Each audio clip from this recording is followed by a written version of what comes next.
الہ الا اللہ محمد رسول اللہ، لا الہ الا اللہ محمد رسول اللہ، لا الہ الا اللہ محمد رسول اللہ۔ اعوذ باللہ من الشیطان الرجیم، بسم اللہ الرحمن الرحیم۔ ناظرین کرام، السلام علیکم ورحمۃ اللہ وبرکاتہ۔ پروگرام دینی و فقہی مسائل کے ساتھ اللہ تعالیٰ کی توفیق سے ہم ایک بار پھر آپ کی خدمت میں حاضر ہیں۔ اس پروگرام میں آج شرکت فرمائیں گے مکرم محترم مولانا ظہیر احمد خان صاحب اور مکرم محترم مولانا داؤد احمد عابد صاحب۔ ناظرین کرام، مختلف موضوعات پر گفتگو کر رہے ہیں، اس کے متعلقہ سوالات بھی پیش ہوتے ہیں، اس پر بات چیت ہوتی ہے، لیکن اس دوران آپ کی طرف سے سوالات ای میل کے ذریعے ہمیں موصول ہوتے رہے ہیں۔ وہ دوست یقیناً اپنے سوالات کے جواب کے لیے انتظار کر رہے ہوں گے، تو آج کے پروگرام کو ہم نے یوں ترتیب دیا ہے کہ اس تسلسل کو یہاں ایک وقت کے لیے روکتے ہوئے جو آپ کے سوالات مختلف نوعیت کے ہمیں موصول ہوئے ہیں، آج انشاءاللہ ہم اس پر گفتگو کریں گے تاکہ جو بیچارے سوال پوچھنے والے ہیں ان کا انتظار بہت زیادہ لمبا نہ ہو جائے۔ تو آج انشاءاللہ جتنے سوالات ممکن ہوئے اس پر بات کریں گے اور جو ہے آپ کے سوالات سے آغاز کرتے ہیں تاکہ مزید تاخیر اس میں نہ ہو۔ ہاں صاحب، پہلا سوال آج کے پروگرام میں پیش کرنا چاہتا ہوں، اور رانا نسیم احمد صاحب نے بیلجیم سے ہمیں پوچھا ہے۔ وہ پوچھتے ہیں کہ والد کی جائیداد میں مرد یعنی بیٹے کا حصہ کیوں زیادہ ہے اور عورت یعنی بیٹی کا حصہ کیوں کم ہے؟ جائیداد کہہ لیں یا وراثت یا ترکہ کہہ لیں کہ اس کی وفات کے بعد جو ہے۔ بسم اللہ الرحمن الرحیم۔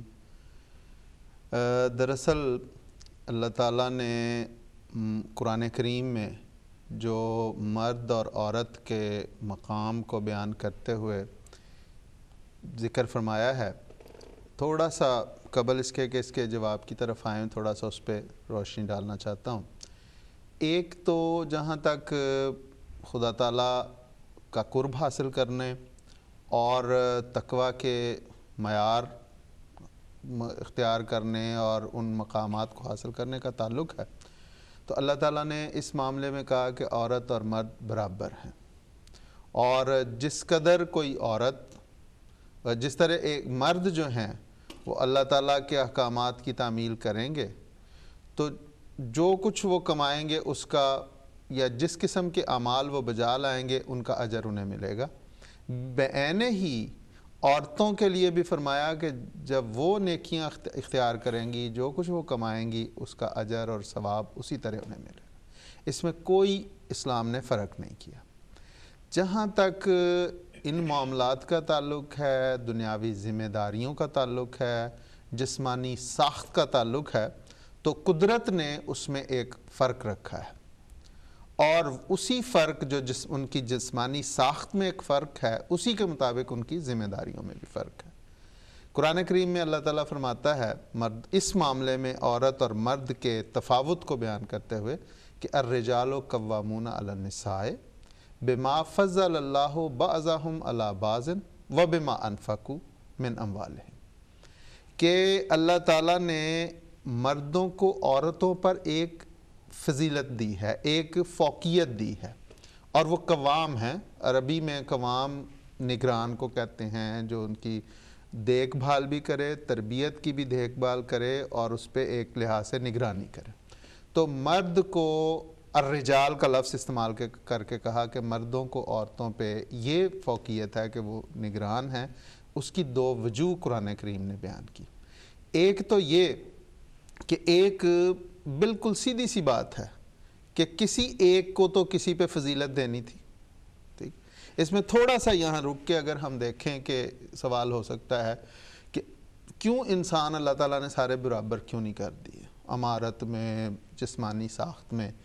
تو اگر سب برابر ہوتے تو نظام جو دنیا کا نظام ہے وہ چل نہیں سکتا. مثال کے طور پہ اگر سب لوگ امیر ہوتے تو کون تھا جو دوسرے چھوٹے کام کرتا؟ اگر سب بادشاہی بن جاتے تو رعایا کوئی نہ ہوتی تو سسٹم چل ہی نہیں سکتا. کچھ اور وہ بادشاہ کس کا بادشاہ ہوتا؟ ٹھیک ہے.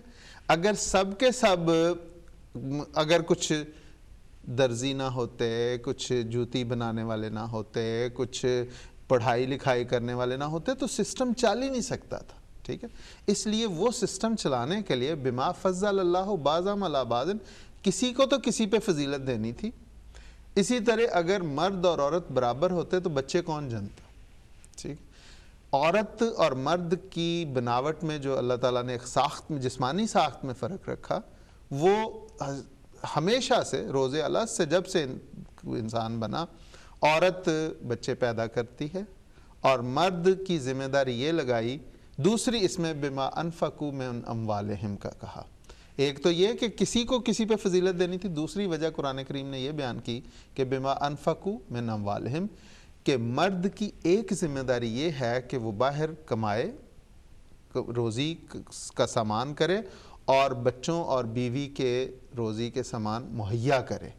ان کی رہائش ہے، ان کا لباس ہے، ان کا کھانا پینا ہے، جو بھی بنیادی ضروریات ہیں ان کو پورا کرنا مرد کی ذمہ داری ہے. یہ ایک بڑی فضیلت کی وجہ بیان کی.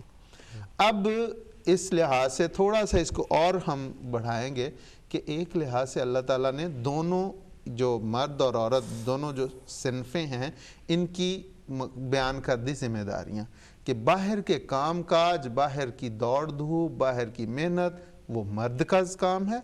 گھر میں بیٹھ کے عورت کا کام ہے کہ بچوں کو سنبھال لے، اس کی جو وہ کما کے لاتا ہے اس کی دیکھ بھال کرے. تو گویا گھر کی مالکہ اسلام نے عورت کو بنایا.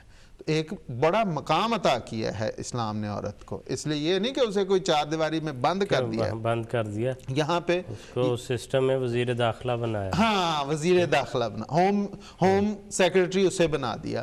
اور صرف یہ نہیں ہے کہ یہاں اس سے یہ تصور بھی میں کلیئر کرنا چاہتا ہوں، کیونکہ یہ میں اس لیے اس پہ آ رہا ہوں کہ یہ سوال ہوتے ہیں، اسلام پہ اعتراض ہوتا ہے یہ بالکل کہ عورتوں کو جی گھر میں قید کر دیا.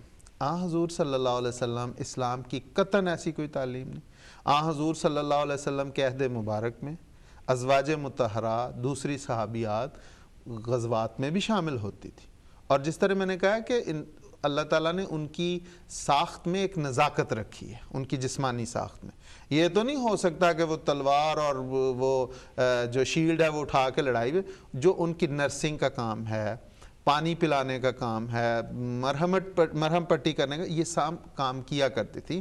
مختلف احادیث میں اس کا ذکر ہے. حضرت ام سلیم رضی اللہ تعالیٰ عنہ جو صحابیہ تھیں، انصاری خاتون تھی، ان کے متعلق، حضرت عائشہ رضی اللہ تعالیٰ عنہ کے متعلق اور خواتین کے متعلق آتا ہے کہ وہ شامل ہوتی ہے غزوات میں اور یہ کام کرتی.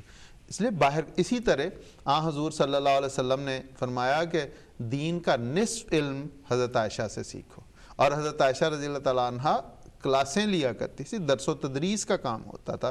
اس لیے اسلام نے بالکل کوئی ایسی پابندی نہیں لگائی، بلکہ اسلام نے ایک مقام عطا کیا ہے عورت کو، جو اگر اس سے پہلے زمانہ جاہلیت میں چلے جائیں تو کیا مقام تھا عورت کا، اس کو سامنے رکھ کے پھر دیکھیں اسلام نے کیا.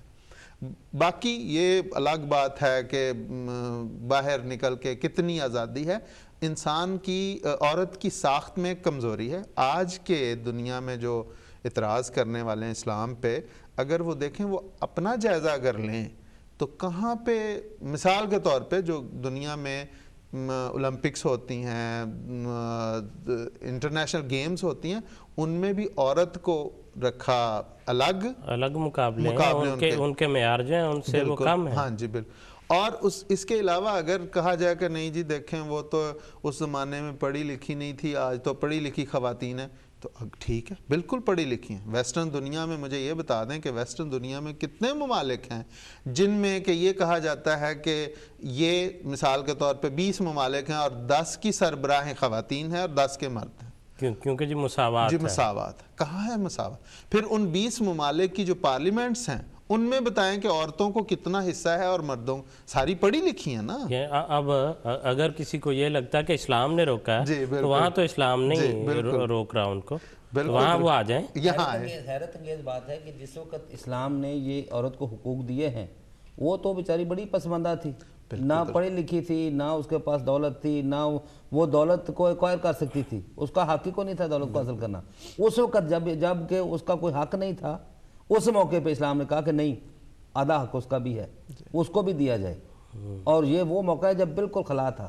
اب تو برابری ہے یہاں پہ کے ماحول میں, اور اب بھی ویسے یہ جو اب ہے یہ بھی بہت ہی ابھی کی بات ہے, ابھی کی بات ہے. 100 سال پہلے اگر پیچھے اور چلے یہ جائیں, اسلام نے جو عورت کو آزادی دی ہے یہ اسی کی وجہ سے ہے یہ آگے بڑھے ہیں, ورنہ تو وہ اندھیروں میں تھے. جی آپ بات کر رہے تھے کہ یہ جو اب کی ہے یہ کچھ عرصہ پہلے چلے جائیں, آپ 150 سال پیچھے چلے جائیں تو جو عورت کا نہ کوئی حقوق ہے نہ کچھ ہے, یہ تو اسلام نے 1400 سال پہلے یہ حقوق دیے.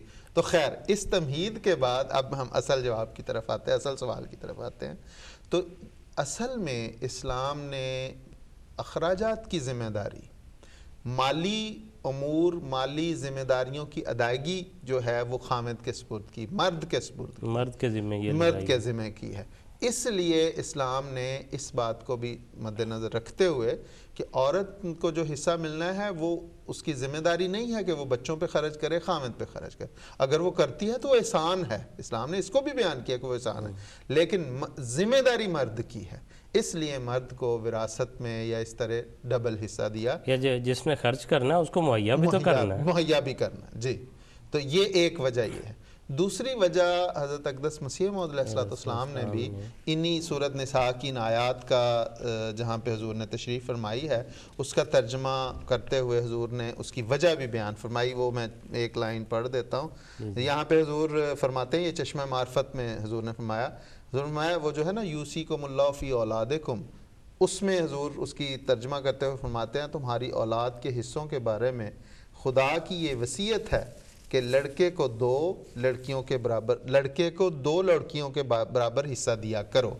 اس پہ حضرت صاحب نیچے حاشیے میں لکھتے ہیں کہ یہ اس لیے ہے کہ لڑکی سسرال میں جا کر ایک حصہ لیتی ہے, بس اس طرح سے ایک حصہ ماں باپ کے گھر سے پا کر اور ایک حصہ سسرال سے پا کر اس کا حصہ لڑکے کے برابر ہو جاتا ہے. تو یہ بھی ایک مساوات ہے کہ چونکہ لڑکی کو ایک حصہ والدین کی طرف سے مل جاتا ہے اور ایک حصہ اسے اپنے خامد کی طرف سے مل جاتا ہے, اس لیے اس کا تقریباً اتنا ہو جاتا ہے. تو ایک وجہ, بڑی وجہ یہ بھی حضرت اقدس مسیح موعود علیہ السلام نے فرمائی, خدا کے نبی نے یہ وجہ فرمائی ہے. اس لیے میں نے اسے آخر پہ رکھا تھا تاکہ سب سے بنیادی, سب سے بلند چیز یہ ہے. تو دوسری وجہ وہ بھی ہے اخراجات کی. تو یہ وجہ ہے جو اسلام نے لڑکے کو دوہرا حصہ اور لڑکی کو آدھا حصہ دیا ہے, یہ ہے اس کی وجہ. حضرت مسیح موعود علیہ السلام نے یہ جو بات بیان فرمائی ہے, اس سے ایک بات بڑی واضح طور پہ سامنے آتی ہے کہ اسلام جو ہے وہ عورت اور مرد کو الگ الگ نہیں رکھتا, بلکہ ایک گھرانے کو ایک یونٹ کے طور پہ لیتا ہے. 2 اگر حصے مرد کے ہیں, ایک عورت کا ہے, تو وہ تینوں کے مل کے سارے گھروں میں برابر برابر 3 گئے. تو اس لیے جو مساوات ہے وہ یہاں پہ قائم ہوتی ہے کہ ہر گھرانے کو 3 حصے جو ہیں 2 مرد کے اور ایک عورت کا وہ مہیا ہوا ہے. تو اس حوالے سے جو معاشرے کے اعتبار سے ہے وہ مساوات قائم رہی ہے, اور اس سے جو معاشرے میں اونچ نیچ ہے وہ قائم نہیں ہوتی, بلکہ معاشرہ سموتھلی اپنے جس انداز میں اس میں روپیہ پیسہ خرچ ہونا ہوتا ہے وہ چلتا رہتا ہے, اور یونٹ جو ہے وہ برقرار رہتا ہے پھر. جی بالکل ٹھیک, بالکل ٹھیک ہے دوستو, بہت شکریہ, جزاکم اللہ خیر. اگلا سوال ناظرین کرام یہ ہمیں جرمنی سے موصول ہوا ہے. جیسے میں نے شروع میں عرض کیا تھا کہ آج مختلف موضوعات سے تعلق رکھنے والے جو بھی سوالات ہمیں اس عرصے میں موصول ہوئے ہیں ان کو ہم نے جس اپنی تاریخ آمد کے لحاظ سے جو ہے اس ترتیب سے ہم نے ان کو شامل کر لیا کہ جیسے جو پہلے سوالات آئے ہیں وہ ہم نے لے لیے ہیں, جو ابھی اس کے بعد آئے ہیں ان کو اگلے پروگراموں میں انشاءاللہ ان پر بات کریں گے. تو موضوعات کا یکساں ہونا ضروری نہیں ہے, مختلف سوالات ہوں گے تو اسی طرح ہم ان پر بات کرتے رہیں گے. شمائلہ بٹ صاحبہ نے جرمنی سے یہ سوال ہم سے پوچھا ہے دوسا. وہ کہتی ہیں کہ اگر میاں بیوی گھر پر نماز پڑھ رہے ہوں تو تکبیر کون کہے گا؟ یعنی باجماعت نماز پڑھنا چاہتے ہیں تو تکبیر کون کہے گا ایسی صورت؟ نماز باجماعت جو ہے پڑھنا بہرحال بہت مستحسن نمبر ہے, اور جیسا کہ حضور صلی اللہ علیہ وسلم نے فرمایا کہ جو لوگ نماز باجماعت ادا کرتے ہیں ان کو اکیلے نماز پڑھنے سے بہت زیادہ ثواب ہوتا ہے، اور خصوصاً بلکہ حضور صلی اللہ علیہ وسلم نے فرمایا کہ اگر کوئی شخص جنگل میں جا رہا ہے اور وہ اکیلا ہے تو وہاں پر وہ اذان دے کے اور اقامت کہہ کے اگر اکیلا بھی نماز پڑھے گا اور کوئی شخص اس کی اذان سن کے اقامت سن کے اس کے پیچھے نماز پڑھ لے تو بہتر ہے، ورنہ فرشتے اس کے پیچھے نماز پڑھیں گے اور اس کو نماز باجماعت کا ثواب ہی ملے گا۔ تو اس حوالے سے یہ ایک بہت ہی مستحسن امر ہے نماز باجماعت کا قیام۔ اگر مسجد دور ہے یا کسی وجہ سے انسان زیادہ دور والی مسجد میں نہیں پہنچ سکا اور گھر میں اس نے نماز ادا کرنی ہے، تو اگر میاں بیوی یا بچے آپس میں مل کے اکٹھے نماز ادا کریں تو یہ بہت ہی اچھی بات ہے اس حوالے سے۔ لیکن یہ ہے کہ جب صرف اکیلے میاں بیوی ہوں گھر میں تو پہلی بات تو یہ ہے کہ اذان جو ہے وہ اس کے دینے کی ضرورت نہیں، اس لیے کہ وہ کسی اور کو تو نہیں بلا رہے وہاں پہ۔ اور جو اقامت کہنی ہے اس حوالے سے مختلف قسم کی احادیث ہمیں ملتی ہیں۔ حضور صلی اللہ علیہ وسلم نے ایک موقع پہ یہ بھی بیان فرمایا کہ جب جو عورتیں ہیں ان کے اوپر نہ اذان ہے نہ اقامت، یعنی ان پر یہ فرض نہیں ہے اذان دینا، اذان تو بالکل نہیں دیتی، لیکن ایک اقامت جو ہے وہ کہنا بھی ان کے اوپر لازم نہیں ہے، اس لیے کہ اقامت جو ہے وہ اس بات کا اعلان ہے کہ اب نماز کھڑی ہونے لگی ہے۔ تو جیسے عید کے موقع پہ نماز کھڑی ہوتی ہے لوگوں کو پتہ چل جاتا ہے، اسی طرح اس موقع پہ بھی جو عورتیں اگر آپس میں نماز پڑھ رہی ہوں تو پتہ چل سکتا ہے۔ اور اس کے تعامل کا ہمیں پتہ چلتا ہے حضرت عائشہ رضی اللہ تعالیٰ عنہ کے حوالے سے کہ بسا اوقات ان کے طرف سے بڑی مستند یہ آثار ملتے ہیں کہ کہتی ہیں کہ ہم اذان اور اقامت کے بغیر نماز پڑھا کرتی تھی، اور بعض آثار میں آتا ہے، حدیث میں آتا ہے کہ جو عورتیں جب نماز پڑھتی تھیں وہ بھی حضرت عائشہ رضی اللہ تعالیٰ عنہ کی روایت ہے، جب عورتیں اکٹھی ہو کے صرف نماز پڑھتی تھیں تو پھر وہ اقامت کہہ لیا کرتی تھی، اذان نہیں کہتی تھی۔ تو اس حوالے سے یہ ہے کہ اگر مرد اور عورت دونوں مل کے آپس میں نماز پڑھ رہے ہیں تو بڑا آسان کام ہے کہ مرد جو ہے وہ اقامت کہہ لے اور وہی امامت کروا لے۔ امام کے لیے اقامت کہنا منع نہیں ہے حدیث میں نہ قرآن کریم میں کہیں بھی، تو اس حوالے سے اس میں کوئی مذائقہ نہیں ہے کہ اس اقامت کو کہنے کے لیے مرد ہی اقامت کہہ کے اس کے بعد نماز ادا کروا دے، امامت کروا دے۔ جی ٹھیک۔ بالکل، اس میں تھوڑا سا یہ اضافہ کر دوں کہ جس طرح حضرت عائشہ رضی اللہ تعالیٰ عنہ کا ذکر کیا ہے محترم داؤد صاحب نے، حضرت عائشہ رضی اللہ تعالیٰ عنہ سے بھی حدیث مروی ہیں۔ اسی طرح ایک مدینہ میں حضور صلی اللہ علیہ وسلم کی صحابیہ تھی ام ورقہ رضی اللہ تعالیٰ عنہ، وہ بھی انہوں نے باقاعدہ حضرت صاحب کی حضور صلی اللہ علیہ وسلم کی خدمت اقدس میں یہ عرض کی کہ میں اس طرح ہم خواتین جمع ہو کے نماز پڑھنا چاہتی ہیں باجماعت، تو حضور نے اس کی اجازت دی، اور اس کے لیے حدیث میں آتا ہے کہ حضور وہاں پہ کسی مؤذن کو حضور نے مقرر کیا جو ان کے لیے اذان، یعنی مرد مؤذن کو جو باہر کھڑے ہو کے اذان دے دیا کرتے تھے، اور پھر عورتیں نماز پڑھ لیا کرتی تھی۔ دوسری جو دوسا نے بڑا اچھا پوائنٹ اٹھایا کہ اقامت عورتوں پہ نہیں ہے، اس لیے اس کی بنیادی وجہ یہ ہے کہ عورتوں پہ نماز باجماعت فرض نہیں ہے، نماز نہیں ہے تو اس کے جو لوازمات ہیں وہ بھی نہیں، اس کے لوازمات بھی نہیں، اور وہی بات کہ اقامت اس وقت کہی جاتی ہے جب کہ اب اعلان کیا جا رہا ہے کہ اب نماز کھڑی ہونے لگی، جلدی جلدی آ جاؤ، تو چونکہ ان پہ فرض نہیں ہے، جو موجود ہیں وہ پڑھ لیں، اس میں اسلام نے کوئی پابندی نہیں لگائی۔ یعنی اسلام تو الدین یسرن ہے نا، آسانی کا، کہ جو اکٹھی ہیں وہ پڑھ لیں، جو نہیں پڑھنا چاہتی یا وہ اپنے گھر میں پڑھ رہی ہیں تو کوئی ان پہ پابندی نہیں، تو یہ بنیادی اس لیے ان پہ اقامت بھی نہیں رکھی۔ اور اگر میاں بیوی اکٹھے پڑھ رہے ہیں تو اس میں جس طرح دوسا نے آیا کہ وہ مرد پھر اقامت کہہ لیں۔ جی ٹھیک ہے، بہت شکریہ، بہت شکریہ خان صاحب۔ اگلا سوال بھی ای میل کے ذریعے موصول ہوا ہے، ان کے نام کے بغیر جو ذکر کر دیتا ہوں۔ انہوں نے پوچھا ہے کہ میں نے سنا ہے حضور صلی اللہ علیہ وسلم نے الٹا لیٹ کر سونے سے منع فرمایا ہے، پہلے کیا یہ درست ہے؟ انہوں نے سن رکھا ہے، حتمی علم نہیں ہے۔ وہ کہتے ہیں اگر یہ درست ہے تو بعض لوگوں کو اچھی نیند ہی الٹا لیٹنے سے آتی ہے، تو اس صورت میں کیا حکم ہے؟ پہلی بات تو یہ ہے کہ جہاں تک اس بات کا تعلق ہے کہ حضور صلی اللہ علیہ وسلم کی اپنی سنت مبارکہ کیا تھی، بخاری میں حضور صلی اللہ علیہ وسلم کی سنت کے متعلق آتا ہے سونے کے بارے میں کہ حضور جب سونے کے لیے بستر پہ تشریف لاتے تو حضور دائیں پہلو پر لیٹ کے اور بعض میں آتا ہے کہ اپنا ہاتھ اپنی گال کے نیچے رکھ کے پھر کچھ دعائیں پڑھتے. تو یہ اپنے سونے کا آغاز اس طرح کرتے. اب سوتے ہوئے انسان دائیں پہلو بھی ہو جاتا ہے, سیدھا بھی لیٹ جاتا ہے, بائیں پہلو بھی ہو جاتا ہے, تو کروٹیں بدلنے میں کوئی حرج نہیں ہے.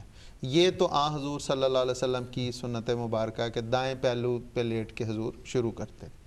اور جہاں تک اس بات کا تعلق ہے کہ الٹا سونا, یہ 3 طریقے تو ہو گئے کہ دائیں پہلو سوئے یا بائیں پہلو سوئے یا سیدھا سوئے.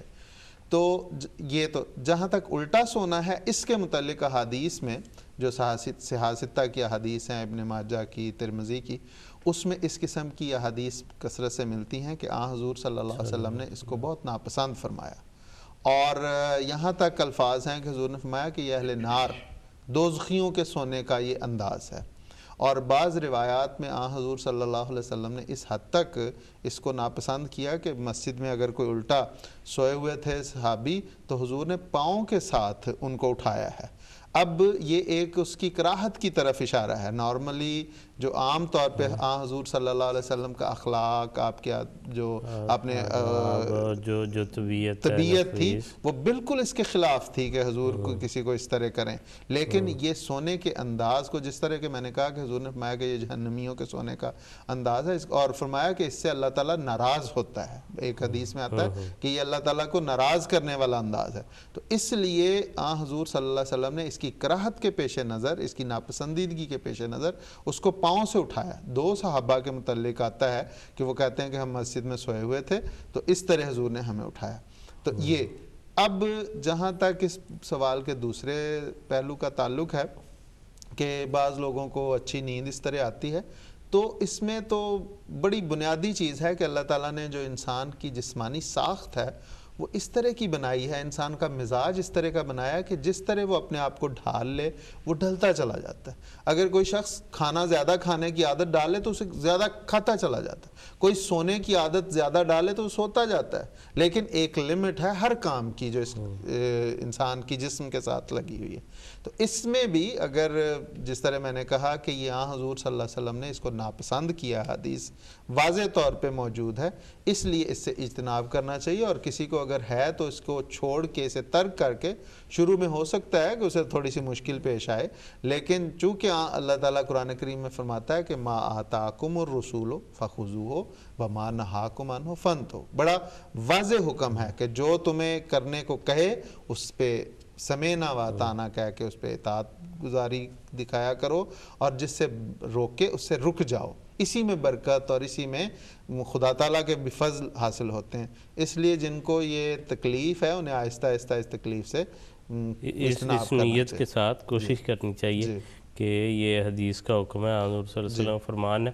اور خان صاحب ہم نے یہ دیکھا کہ جو اسلام کے احکامات ہیں وقت کے ساتھ یہ ثابت ہو رہا ہے کہ ان میں ہی فوائد ہیں. بالکل درست ہے کہ اگر حضور صلی اللہ علیہ وسلم دائیں طرف لیٹتے تھے تو اب سائنس نے جب انسانی باڈی کا تجزیہ کیا ہے, انہوں نے یہ کہا کہ جی جو دائیں طرف لیٹنے سے جسم میں جو خون کی حرکت ہے وہ ٹھیک رہتی ہے, کیونکہ بائیں طرف دل جو ہے وہ ایک سکون کی حالت میں. بالکل. اگر بائیں طرف لیٹ کر جو ہے وہ انسان اس طرح سوئے تو وہ ایک دباؤ میں رہتا ہے, اور اس سے جو ہے دل پر ایک پریشر پڑتا ہے, اور اس کے جو حرکت ہے, جو پمپ کرنے کی ایبیلٹی ہے, اس میں فرق آتا ہے اور نقصان پہنچتا ہے. اسی طرح جو الٹا لیٹنے کا ہے وہ بھی سارے اعضاء جو ہیں اس کے ان کے اوپر جو ہے وہ بوجھ پڑتا ہے, اس کا معدہ ہے, اس کا دل ہے, اس کے سینے پر, تو اس میں بھی ایک تکلیف کی کیفیت ہوتی ہے. اس لیے بہت ہی پیاری جو ہے ساری تعلیمات, چھوٹی چھوٹی باتیں, لیکن ان کا حسن جو ہے وہ وقت کے ساتھ جو ہے وہ نکھرتا ہوا معلوم ہوتا ہے. وہ جب انسان کو آگاہی حاصل ہوتی ہے تو, اور اس پہ ایک ہے کہ اطاعت کے خیال سے اس پر عمل کرنا. بالکل. اور جب اس کے متعلق یہ بھی پتہ چلتا ہے کہ اس کے ساتھ یہ اور فوائد بھی ہیں, تو دل اور جو ہے ان باتوں کا گرویدہ ہوتا چلا. جزاک اللہ, آپ نے یہ بڑا اچھا پوائنٹ اٹھایا کہ چونکہ بوجھ اتنا سائنس نے یہ ثابت کیا ہے کہ جب دائیں طرف آپ سوئیں تو چونکہ دل پہ بوجھ نہیں ہے، دل آزاد ہوتا ہے، اس کا فنکشن بھی پوری طرح ہوتا ہے۔ بالکل اسی طرح یقیناً یہ بات آپ کی بڑی بجا کہ جب بندہ الٹا سوتا ہے تو ہر چیز اس کی دب جاتی ہے، اور ایک نیچرل جو طریق ہے اس کے وہ برعکس ہو جاتا ہے، اس لیے وہ کئی مسائل کا شکار اس سے ہو سکتا ہے ایسا انسان۔ اور جو نیند جو اللہ تعالیٰ نے آرام کے لیے جی بنائی ہے بالکل، وہ اس کے مقصد سے اپوزٹ ہے، جی کہ اس میں طبیعت کو جو ایک جسم کو بحالی جی کے ہاں، لیے وہ دیا ہے ایک وقفہ جو ہے، اس میں بھی اگر آرام نہ حاصل ہوا جی بالکل، تو پھر اس کا مقصد فوت ہو جاتا ہے۔ جزاک اللہ۔ جزاک اللہ دیر صاحب، بہت شکریہ، اللہ تعالیٰ آپ کو جزا دے۔ دوست صاحب یہ ایک مختلف نوعیت کا سوال ہے، یہ ہمیں پوچھا ہے شیخ عارف محمود صاحب نے، جن کا تعلق مردان سے ہے، اس وقت وہ فیلتھم لندن میں رہتے ہیں۔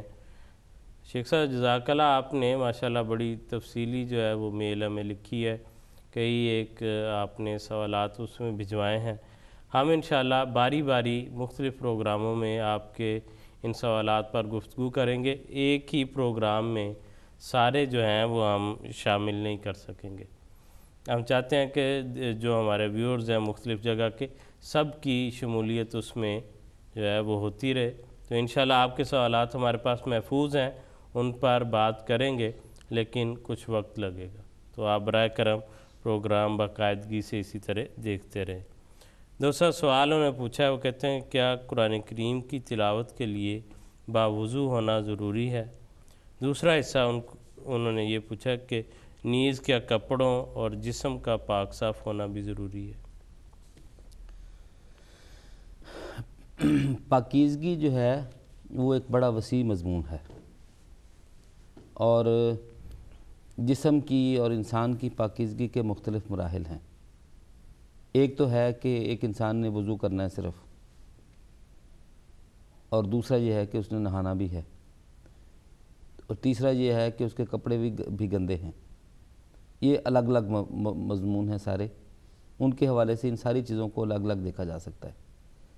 اگر کسی شخص کے جسم کے اوپر ظاہری نجاست لگی ہے تو یہ تو بالکل مناسب معلوم نہیں ہوتا کہ وہ شخص جو ہے وہ قرآن کریم کو چھوئے، اس لیے کہ ظاہری نجاست کو دور کر کے ہی اس چیز سے بچا جا سکتا ہے کہ انسان جو ہے وہ قرآن کریم کا جو تقدس ہے اس کو مد نظر رکھتے ہوئے اس کی تلاوت کرے۔ تلاوت کا مقصد کیا ہے؟ آپ کو قرآن کریم سے محبت ہے، اور جب کسی سے انسان کو محبت ہو تو پھر اس کے سامنے کوشش کرتا ہے کہ پاک صاف ہو کے ہی سامنے اس کے پیش ہو۔ تو اس اعتبار سے یعنی اگر تو ظاہری گند لگا ہوا ہے تو وہ تو کرنا تو لازماً ضروری ہے ہر لحاظ سے۔ دوسری نجاست ایسی ہے جس کے لیے انسان کو نہانا پڑتا ہے، تو ایسی صورت میں جو قرآن کریم کو پکڑنا ہے وہ بہرحال منع ہے۔ اس صورتحال میں قرآن کریم کو پکڑنا نہیں چاہیے۔ پکڑے بغیر اگر مثلا کوئی حافظ ہے تلاوت کر رہا ہے، وہ تلاوت کر سکتا ہے حفظ کی جو اس کو یاد ہے، اس لیے کہ ایک موقع پہ حضرت ابو ہریرہ رضی اللہ تعالیٰ عنہ کسی مجلس میں موجود تھے، تو حضور ان کو سلام کرنے لگے۔ حضور صلی اللہ علیہ وسلم تو دیکھا کہ حضرت ابو ہریرہ رضی اللہ تعالیٰ عنہ وہاں سے غائب ہو گئے، اور تھوڑی دیر بعد جب تشریف لائے تو پتہ چلا کہ نہا کے آئے ہیں۔ تو حضور صلی اللہ علیہ وسلم نے پوچھا بھئی کیا ہوا؟ تو انہوں نے بتایا کہ مجھے نہانا تھا تو اس لیے میں جو ہے چلا گیا تھا۔ تو حضور صلی اللہ علیہ وسلم نے فرمایا کہ جو ایک انسان ہے، مومن انسان ہے، وہ نجس نہیں ہوتا، تو مصافحہ وغیرہ کر سکتا ہے۔ اس کا مطلب ہے کہ جو قرآن کریم میں یہ جو آیات آئی ہیں، جو آیت آئی ہے کہ لا یمسہ الا المطہرون، تو اس سے مراد یہ مس نہیں ہے قرآن کریم کا جو عام مس شمار کیا جاتا ہے، بلکہ وہ اس کے علوم کی مس ہے، اور وہ طہارت ہے جو انسان کے دل کی طہارت ہے۔ لیکن اس کے بالمقابل جو حضور صلی اللہ علیہ وسلم نے ایک موقع پہ فرمایا کہ لا یمس القرآن الا طاہر، تو یہ اس حدیث میں وضاحت سے اس بات کا بیان ہے کہ اس کام کے لیے قرآن کریم کو ٹچ کرنے کے لیے، مس کرنے کے لیے ظاہری طور پر اس وقت اس شخص کے لیے وضو نہیں، نہانا ضروری ہے اگر اس نے نہانا ہو تو۔ لیکن اگر وضو کا صرف ہو مسئلہ تو وہ نہ اس حدیث میں بیان ہے نہ آیت میں بیان ہے۔ بہتر تو یہ ہے کہ انسان باوضو ہو کر قرآن کریم کی تلاوت کرے، لیکن اس کے باوجود اگر کوئی شخص باوضو نہیں ہے اور اس کا دل کرتا ہے کہ وہ تلاوت کرے قرآن کریم کی، تو تلاوت قرآن کریم کی جا سکتی ہے۔ اور یہ معنی لا یمسہ الا المطہرون کا یہ معنی کوئی ایسا معنی نہیں کہ جو آج کے زمانے میں کیا گیا۔ حضرت مسیح موعود علیہ السلام نے تو اس کو بارہا بے شمار جگہ پہ بالواسطہ بیان فرمایا ہے۔ مثلا ایک جگہ پہ حضور فرماتے ہیں کہ معارف قرآن اس شخص کے سوا اور کسی پر نہیں کھل سکتے جس کی تطہیر ہو چکی ہو۔ یہ حضور نے اس کا ترجمہ بیان فرمایا اس آیت کا۔ تو مراد یہ ہے کہ صرف وضو سے انسان کی تطہیر نہیں ہوتی، بلکہ جب تک اس کا دل صاف نہیں ہوتا دوسرے اقتباسات سے بات یہ واضح ہو جاتی ہے۔ اور دوسرا ان دونوں الفاظ میں جو آیت قرآنی اور حدیث کی ہے، ان الفاظ کی بناوٹ اگر عربی کے لحاظ سے دیکھیں تو مطہرون جو ہے وہ مفعول کا ہے، جی، جس کو اللہ تعالیٰ نے پاک کیا، جس کو پاک کیا گیا۔ بالکل۔ اب پاک کیا گیا انسان کو پاک اور تو کوئی نہیں کرتا، جو ظاہری پاکیزگی ہے وہ تو خود اختیار کرتا ہے۔ جو پاک کیا ہے وہ تو اللہ تعالیٰ کی ذات ہے جو پاک کرتی ہے، اور جو طاہر ہے خود پاک ہونا وہ انسان کے اپنے اختیار میں ہے، جو حدیث میں آیا ہے کہ قرآن کو جو ہے وہ ہاتھ نہ لگائے، چھوئے نہ، سوائے اس کے جس نے پاکیزگی حاصل کر لی ہو۔ تو اس لیے دونوں مسئلے جو ہیں کہ وہاں پر ایمانی پاکیزگی ہے اور یہاں پر جو ہے حدیث میں وہ ظاہری مسئلے کا جو بیان ہے وہ بھی آ گیا ہے۔ اور مسیح علیہ السلام نے بیان ہی ان عربی الفاظ کے مطابق جو ہے تطہیر کے ذریعے جو حضور نے بیان فرمایا، بیان ہی وہ ترجمہ فرمایا۔ اس ضمن میں حضرت امام شافعی کے شعر ہیں بڑے زبردست قسم کے، تو وہ کہتے ہیں کہ شکوت الی وکیع سوء حفظی فاوصانی علی ترک المعاصی فان العلم نور من الہ وان نور اللہ لا یعطی لعاصی۔ تو یہ شعر یعنی کہ میں نے وکیع سے شکایت کی کہ میرا حافظہ بڑا خراب ہے، جو ہے کسی مطلب اس سے باحکمت آدمی سے وہ شکایت کی کہ میرا حافظہ بڑا خراب ہے، تو اس کا کوئی حل بتاؤ۔ تو انہوں نے کہا کہ جو معصیت کے کام ہیں وہ چھوڑ دو، حافظہ ٹھیک ہو جائے گا۔ تو کیونکہ جو علم ہے وہ خدا تعالیٰ کا نور ہے، اور جو خدا تعالیٰ کا نور ہے وہ کسی معصیت والے شخص کو نہیں دیا جاتا، تو قرآن کریم سے بڑا نور تو ہے ہی کوئی نہیں۔ تو اس حوالے سے جو قرآن کریم ہے وہ اس میں کوئی شک نہیں کہ باوضو ہو کے قرآن کریم کی تلاوت بہت زبردست کام ہے۔ لیکن اگر ایک شخص کسی وقت باوضو نہیں ہے کسی وجہ سے، لیکن وہ صرف وضو والی کیفیت ہے، تو اس صورتحال میں وہ قرآن کریم کی تلاوت بھی کر سکتا ہے اور اس کو ہاتھ میں پکڑ کے بھی تلاوت اس کی کر سکتا ہے۔ لیکن اگر دوسری کیفیت ہے تو پھر اس صورتحال میں اس کے لیے ضروری ہے کہ وہ پہلے نہا کے پھر قرآن کریم کو مس کرے اور تلاوت کر سکتا ہے۔ بہرحال جی ٹھیک ہے دوست صاحب، بہت شکریہ، جزاکم اللہ احسن الجزا۔ ناظرین کرام، آج کے ہمارے پروگرام کا وقت اپنے اختتام کو پہنچ رہا ہے۔ انشاءاللہ اگلے پروگرام میں آپ کے مزید سوالات جو ای میل کے ذریعے موصول ہوئے تھے، نہ کہ کسی موضوع پر بلکہ جو آپ کے سوالات ہیں ای میل کے ذریعے جو آئے ہیں، اور اسی طرح بعض دوستوں نے جو ہمارا نیا ایک سیٹ اپ ہے یا طریق ہے پروگرام کا جس میں مختلف موضوعات پر گفتگو کرتے ہیں، اس کے متعلق بھی اپنی آراء اور بعض تجاویز بھیجی ہیں، ان کے بھی ہم شکر گزار ہیں۔ اور آپ سب سے بھی یہ درخواست کرتے ہیں کہ اگر کوئی بات ایسی آپ سمجھتے ہوں، آپ دیکھتے ہوں، کوئی آپ جو ہے موضوع چاہتے ہوں اس کو شامل کیا جائے، وہ آپ ہمیں بھجوا سکتے ہیں، ہم بڑی خوشی سے اس کو شامل کریں گے۔ اگلے ہفتے انشاءاللہ ملاقات ہوگی۔ السلام علیکم ورحمۃ اللہ وبرکاتہ۔ لا الہ الا اللہ محمد رسول اللہ، لا الہ